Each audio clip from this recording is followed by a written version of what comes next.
Hello there, people of the internet. This is a range test video, but before we head to the range, let me tell you about what it is that we're actually doing.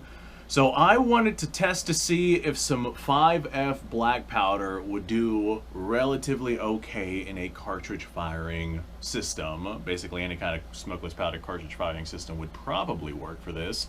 But anyone who watches this channel, you guys know I load black powder 308 all the time because I make my own black powder and I can make it for very, very inexpensive. And then I can just load with homemade cast bullets and I can go out and spend all day plinking and not break the bank. That being said, black powder is significantly less powerful than smokeless powder, so the 308 that I'm sending downrange is not nearly as powerful as what 308 is supposed to be. However, like I said a second ago, I make my own black powder, and I normally just screen it, and I'll shove like 55-ish grains of powder by weight inside of the 308 cartridge. Now, that being said, whenever I screen it, I normally screen it to about 3F. And 3F is just a size of granule of black powder that's typically used in pistols because 2F is normally typically used in rifles. But 3F burns a little bit faster than your 2F does because it's just a smaller granule. But during the black powder making process, after it gets out of the mill, it is just a super, super fine, almost like a talcum powder consistency black powder. As a matter of fact, I might have some right here. Is this it? Yeah. If you can see inside of this little jar, you can see just how fine and light and fluffy this stuff is. But this stuff is fresh out of the mill, whereas normally it would be granulated, like what I have here. You see how significantly less light and fluffy this stuff is? You guys are probably not seeing this on camera at all. But the super lightweight, fluffy stuff that comes fresh out of the mill, you don't want to use that. You want to size it to a more appropriate size because this stuff is so lightweight and it's so you're just not going to be able to actually use it. Not only that, but it's going to burn really, really fast. You would not want to shove stuff fresh out of the mill inside of a black powder firearm. However, that being said, smokeless powder would be able to handle it no problem. Like a smokeless powder firearm, it would be able to handle it no problem. So I wanted to see how well this like 5F super fine black powder would do, fresh out of the mill, not sized at all. It is just literally the talcum powder stuff that, like the super, super fine stuff that you can't even dump because it is so lightweight, because it is so ridiculously fine. I just wanted to see how well it would work inside of a smokeless powder cartridge. So I loaded up some rounds of 308 with it, took it out to the range, and this is the results. This is test batch. I would like to test these drill bit bullets, but no, I had to go mess those up. So I have somewhere here, at least I should. There we go, these are the ones. I have a couple of 308 black powder rounds loaded up, and this is normal for me. I load black powder 308 all the time because I make my own black powder. But what I did, normally in the black powder making process, you mix your components together, you mill it, and then you size it. Typically, you add some sort of liquid like water or rubbing alcohol, unless you want to puck it, which I don't do because that's a whole processing itself I don't bother with. Definition of pucking? Yeah.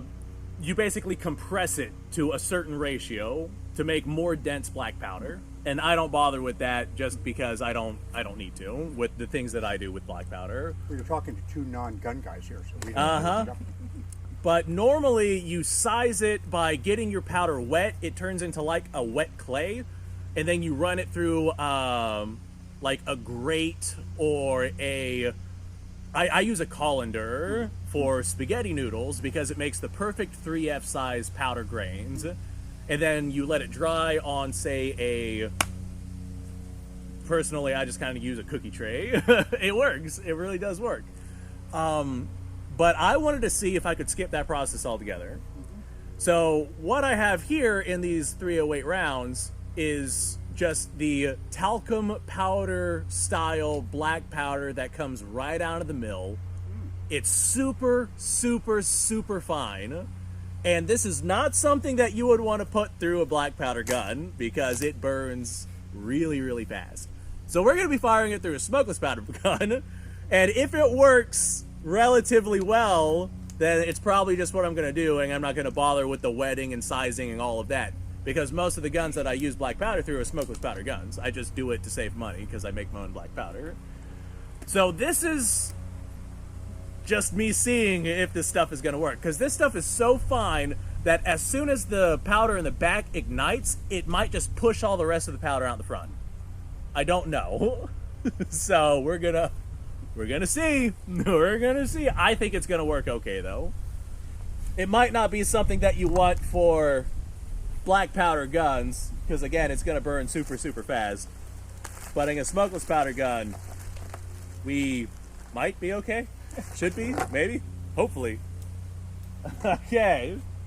Now, we are zeroed properly. I'm just gonna go ahead and load up one round, pull the trigger. We're gonna see if she goes bang. This brass is well used, by the way, so it's a little sticky. All right, I'm just gonna send it. Y'all ready? Yep. I'm gonna hold my face away from it in case it does explode. That worked just fine. And you guys notice how little black powder smoke there is? Huh. Mm-hmm. Like normally it makes a huge puff, but dude, that was not bad. That was not bad. That was almost smokeless powder levels of not bad, but that was definitely a black powder round. And unfortunately now I have to clean my rifle. But that's okay. That was unexpected, but that was only one round. Let's load some more and see how it goes. So I got like 5 here. I got a piece of paper. These are 150 grain 308s. They are cast lead rounds, and I got 45 grains of this super, super fine black powder in it. I'm calling it 5F because it's it's ridiculously fine. 5F. I think 4F is like the highest that the names actually go, and the F is based off of how fine it is. Yeah. Like 4F, fine, fine, fine, fine powder. Well, this stuff is not even processed levels of fine. All right, I'm firing already. Yep. Let's see what we can do here, y'all. Okay. All right. This definitely has more recoil than the normal black powder rounds that I load up in 308, and it definitely has more oomph behind it. This is not something that you would want to shove in a smoke or a black powder gun, but this smokeless powder gun seems to be doing okay. There's way less smoke with this stuff. It's not. I'm surprised, yeah. Yeah, that is an unexpected result of what we're seeing. I'm also noticing some inconsistencies with power, because some of them feel a little bit more powerful than others. And that might just be because of how it's burning as it goes down the barrel. But I'll tell you what, this is working relatively well. I'm surprised at how well this is working, actually. Which is awesome, because the sizing and drying process takes like a day, versus this, which takes like 12 hours. So it would normally be like a 2 to 3 day process of making a batch of black powder. With this, I could make it just as what? You're about to lose your stand. Huh? You're about to lose your stand. About to lose my stand? It's coming off the table, yep. Nice. Appreciate you. See, that one sounded a lot weaker. Yeah. But it is entirely possible that's just how the powder is burning as it comes out the barrel. Whew! What does it stink, though? I sent that picture to this that girl out there in California that you took of me, and she sent back, Steve, the deaf sniper. Yeah, that's me. I'm the blind sniper, he's the deaf sniper, and together we make the Helen Keller of snipers. Alright, this is our next batch. Let's see how it goes. Babamski. Doesn't stink either like the other powder. Yeah. Well, I think because of how fine this is, it's burning like way more rapidly than it normally does. It's probably burning far more efficiently than it normally there's no does. pungent smell to it. Yeah. Way less smoke, way less smell. Like, this is tolerable compared to what I'm normally used to.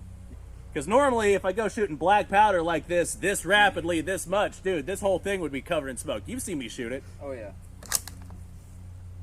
This is actually kind of nice, not gonna lie.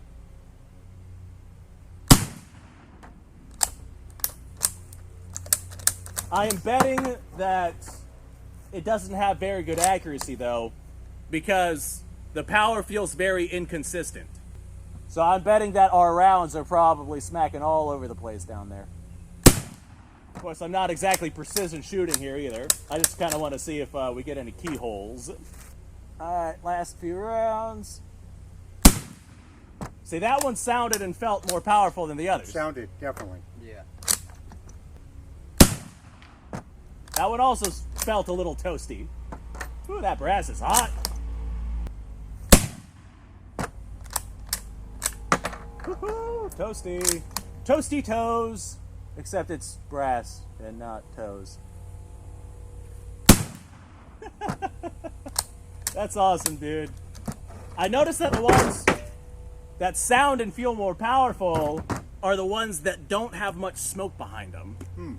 I think that's just the powder burning off super efficiently in that case. Well, one of those that really had a thud Yeah. on there, there was a considerable amount of powder on it. Oh, yeah. Yeah. Yeah, all of these have 45 grains of powder inside of them. It's just the efficiency on how it's burning. One of them you could definitely tell was a little more efficient than Yep, the a little other. more efficient than the others. Yeah. Yeah, there was no smoke that came out of that one, too. It looked like a smokeless powder round. Yeah. But you could hear the thud. Oh, yeah. Well, that was awesome. I love how well that worked. People were telling me not to do that because it's dangerous and you could get hurt. Here I am. The only thing that's hurt is my ego and self-respect. All right. Now, like I said, I wasn't exactly precision shooting out here, but as long as we come out here, don't see any keyholes, that's good enough for me. I wonder what velocity we were getting out of those. It felt pretty good. I'd say about 1,500 feet per second for most of them. I would say moving, Yeah, and I was just kind of aiming around here. So, got around there.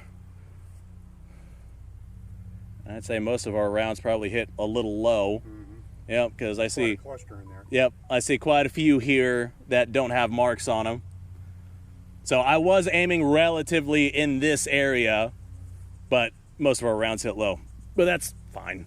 Like I said, I wasn't exactly precision shooting here. I just wanted to see how well this stuff worked. And it's super, super inconsistent. Oh, we got a bunch of holes up top. Maybe we're hitting high. Because, yeah, a lot of these right here don't have marks on them either. Mm-hmm. So, yeah, maybe we were actually hitting high. I'll have to check to see what the zero on that rifle is. As a matter of fact, I think I have it zeroed out for like 400 or 500 yards. So, yeah, that would make sense if we hit high then.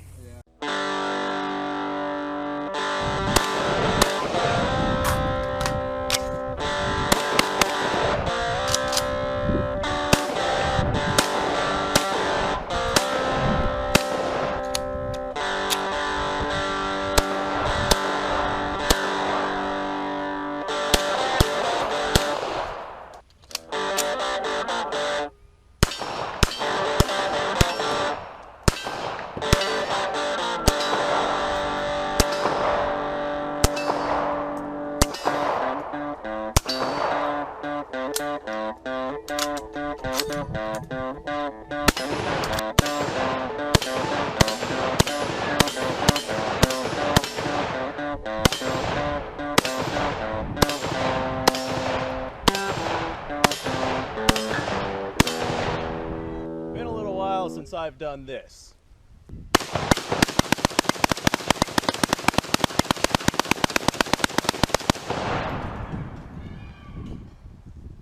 Bonnie and Clyde be damned.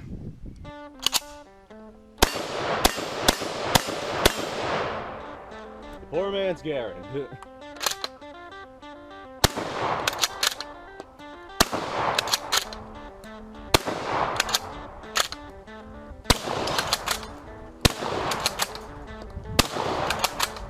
a shame that bolt-action shotguns aren't more mainstream.